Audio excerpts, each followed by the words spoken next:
Give them the weapons they need. Give them the weapons they need. Do you know that we wouldn't even give intelligence information or weapons to Ukraine? Give them the weapons they need. Give them the wherewithal they need. Give them the ability to fight. They will fight.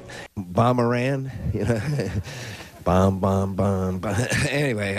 We have to have a strategy, and that strategy is regime change.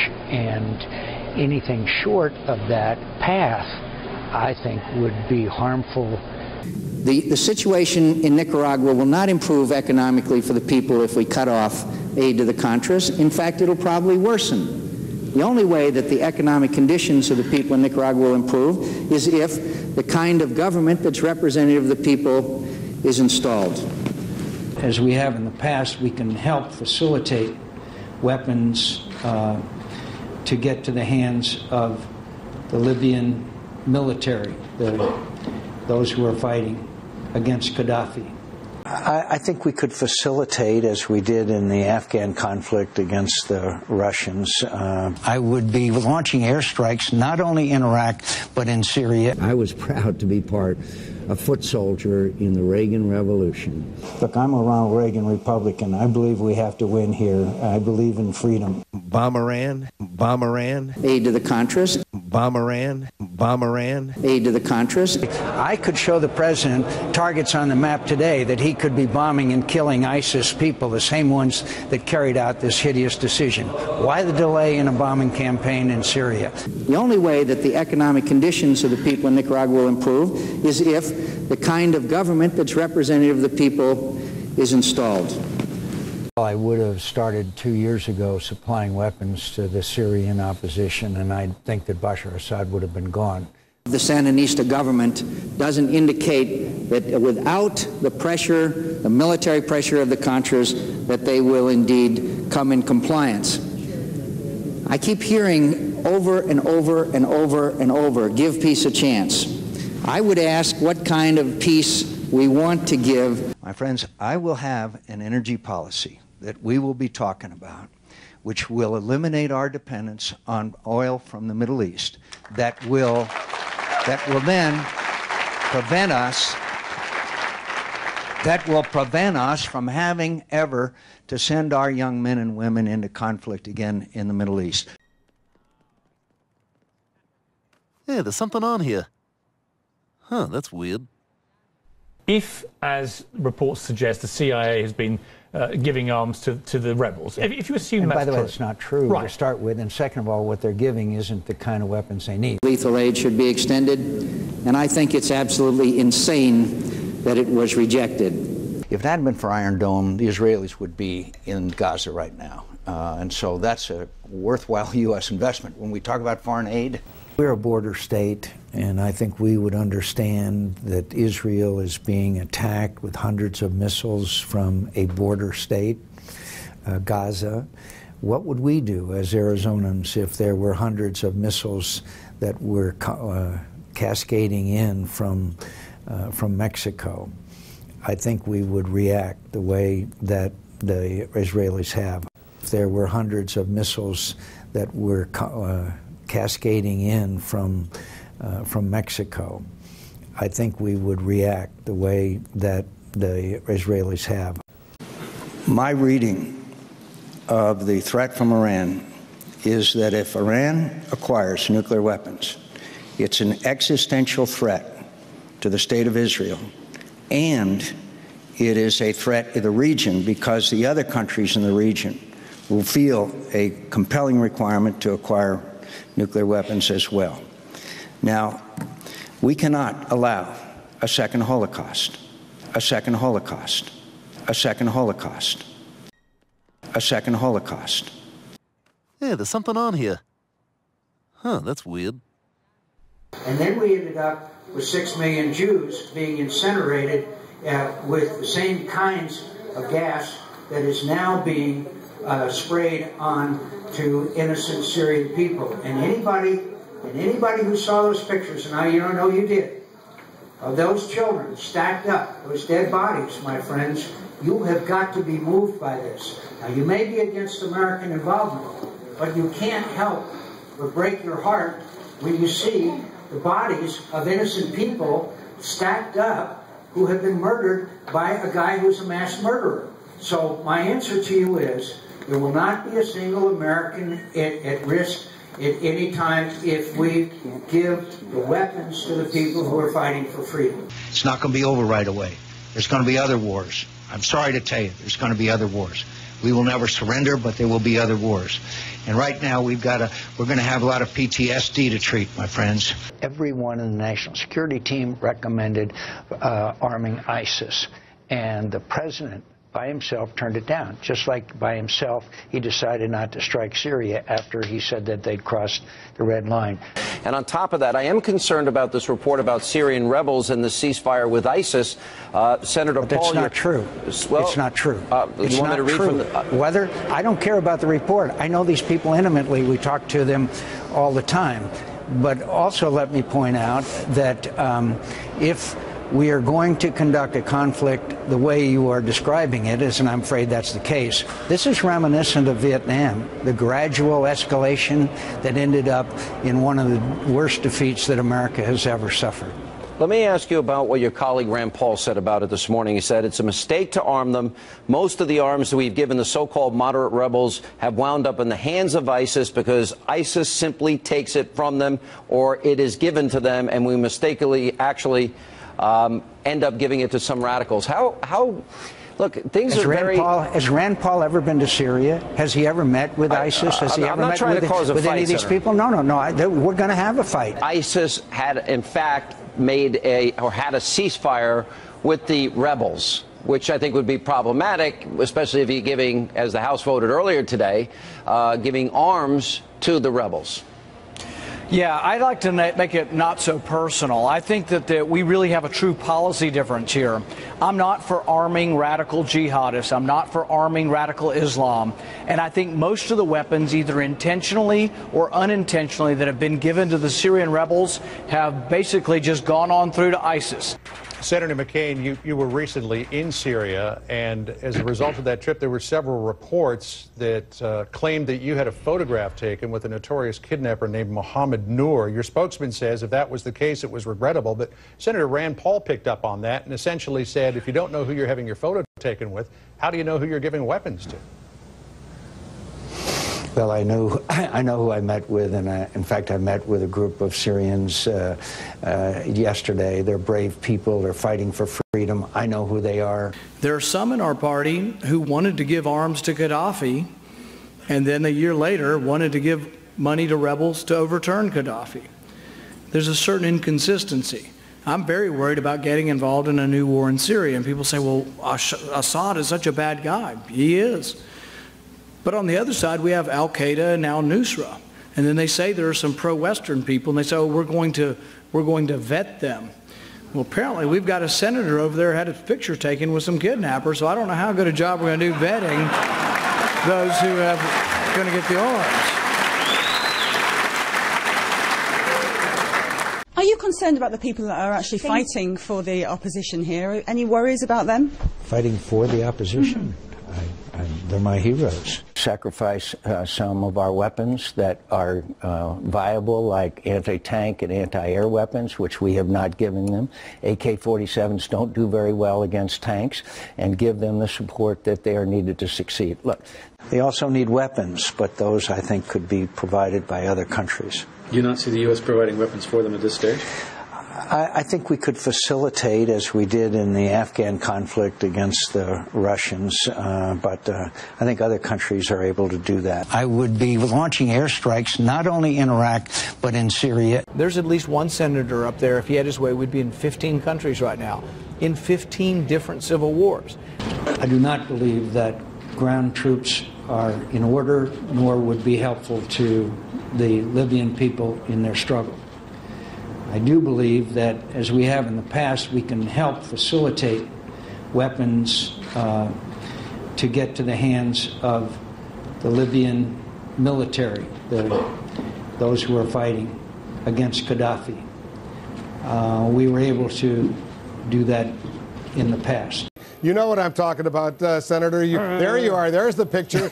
During the 3.5-hour hearing, at one point, you were playing a little poker on your iPhone. What was that all about? Well, as much as I like to always listen in rapt attention constantly with remarks of my colleagues over a 3.5-hour period, occasionally I get a little bored, and so... When I search John McCain on YouTube, the biggest thing that comes up is you singing Bomb, Bomb, Bomb, Bomb, Bomb, Iran. 744,000 hits, in case you haven't checked it recently. Are you proud or embarrassed of that? Oh, I'm proud. Look, when I'm in the company of veterans, which I was, and one of them says to me, when are you going to send a message to Iran? Bomb Iran? You know, bomb, bomb, bomb, bomb. Anyway, when veterans are together, veterans joke. And I was with veterans and we were joking. And if somebody can't understand that, my answer is please get a life. Bomb Iran? You know, bomb, bomb, bomb, bomb. Anyway. I remember John McCain, you know, saying bomb, bomb, bomb, bomb, bomb Iran. I thought that was funny, but I mean, a lot of people didn't. Presidents have to be prudent in what they say, but you know, coming from you, who you know in the past have threatened extinction for North Korea and you know sung songs about bombing Iran, I don't know how credible that is. We've learned that the exports to Iran increased by tenfold during the Bush administration. The biggest export was cigarettes. Given that supposedly that's a way of killing them. I meant that as a joke. Lighten up and get a life. You don't think it was insensitive or in any way making light of it? The Iranians? My response is lighten up and get a life. The list goes on and on of the threats that we have made to the Iranians, and so far, no action. George Shultz, my favorite Secretary of State in all the world, once said his Marine drill instructor told him, never point a gun at somebody unless you're ready to pull a trigger. We keep pointing the gun. We haven't pulled a single trigger yet, and it's about time that we did. I think it's pretty clear that we caught the Iranians red-handed at this point. Not only had we warned them as far as what actions we would view as acts of belligerency, but one of the oldest rules of war, at least in this century, is it's illegal and an act of war to lay mines in international waters. And I disagreed with the mining of the harbors in Nicaragua because I thought it was a wrong thing to do and was going to inflame public opinion and indeed harm rather than help the aid to the Contras. You mentioned Iran, and Iran is in many ways even greater concern because of the nuclear. Yep, and it was asked last night in the and of course it was asked, and you may have remembered that I made reference to an old Beach Boys song. Some of you may have heard. I won't do that again, but the president adequately described it as the axis of evil. I guess my question is, how many times do we have to prove that these people are blowing up people now, never mind if they get a nuclear weapon? When do we send them an airmail message to Tehran?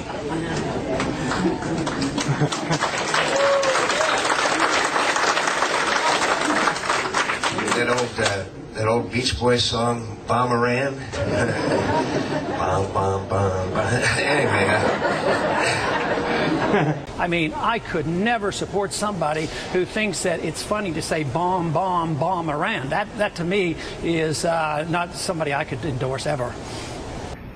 Something you said on Jon Stewart is getting a reaction from John Murtha. I think you made a joke about IEDs, roadside bombs, with Jon Stewart, and another war veteran, John Murtha, had a reaction, and I'll play that this morning. I had something really picked out for you, too. It's a nice, Did you really? Yeah, it's a nice little IED to put onto your desk. That's very lovely of you. Thank you. Imagine a presidential candidate making a joke about IEDs when these kids are blown apart. It's outrageous. That individual owes an apology to every troop that serves in Iraq. A reaction to John Murtha? I don't know how to react to that kind of hysteria on a comedy show. I'm going to use humor. When I was in combat and in tough situations, we used humor all the time, and all I can say is to Murtha and others, lighten up and get a life. it's not going to be over right away. There's going to be other wars. I'm sorry to tell you, there's going to be other wars. We will never surrender, but there will be other wars. And right now, we're going to have a lot of PTSD to treat, my friends. Tragically, this debate will go on, and the killing will go on, and the dying will go on. It will go on until the issue is resolved in Nicaragua, either through the complete repression and oppression of the Nicaraguan people, and the United States is somehow forced to intervene, or we will reverse the unfortunate decision made last night. Senator Obama, I am not President Bush. If you wanted to run against President Bush, you should have run 4 years ago. As someone who also helped lead our great party at the RNC and later as president, I believe now is the right time for me to help John in his effort to start building the broad-based coalition it'll take for our conservative values to carry the White House this fall. Got to know John well in the last 8 years. I've campaigned against him, and I've campaigned with him. Laura and I have spent time in their house. It's a man who deeply loves his family. It's a man who cares a lot about the less fortunate among us. He's a president, and he's going to be the president, who will bring determination to defeat an enemy and a heart big enough to love those who hurt. And so I welcome you here. I wish you all the best.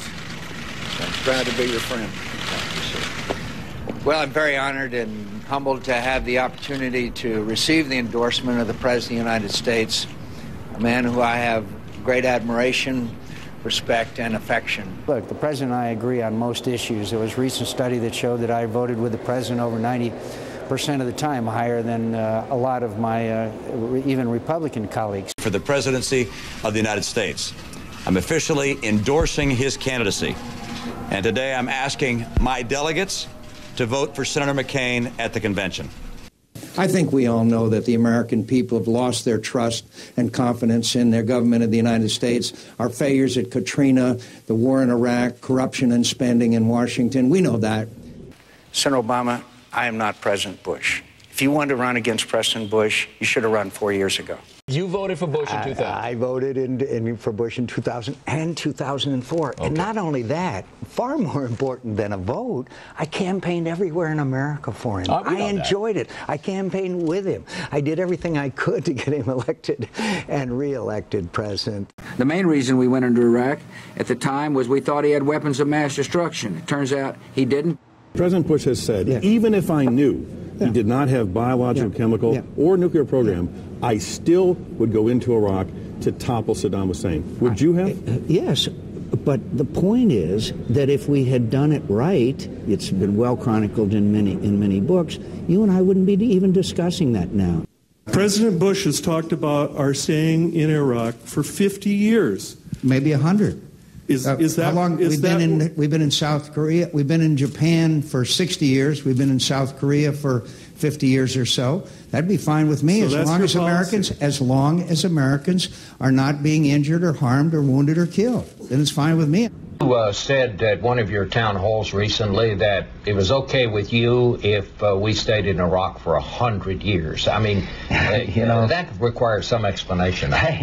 It requires some explanation, because I had at a town hall meeting, we go back and forth. There was a man there who was very well informed about Iraq and firmly disagreed with me, and we had this exchange. He said, how long do we have to stay there? My point was, and continues to be, how long do we have to stay in Bosnia? How long do we have to stay in South Korea? How long are we going to stay in Japan? How long are we going to stay in Germany? All of those 50, 60-year period. No one complains. In fact, they contribute enormously, their presence, to stability in the world.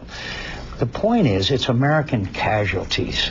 We got to get Americans off the front line, have the Iraqis, as part of the strategy, take over more and more of the responsibilities, and then I don't think Americans are concerned if we're there for 100 years or 1,000 years or 10,000 years. For 100 years or 1,000 years or 10,000 years. We will have a continuing war in Central America as long as there remains in Central America a Marxist, expansionist, Leninist government who, in their own words, is committed to a revolution without borders, who, as we speak, continue to train, arm, equip, and operate subversion into their neighboring countries. In your radio address yesterday, you raised the S word. socialism, but you did it indirectly. So let me ask you for some straight talk. Do you think that Senator Obama is a socialist? Do you think that his plans are socialism? I think his plans are redistribution of the wealth. He said it himself. We need to spread the wealth around.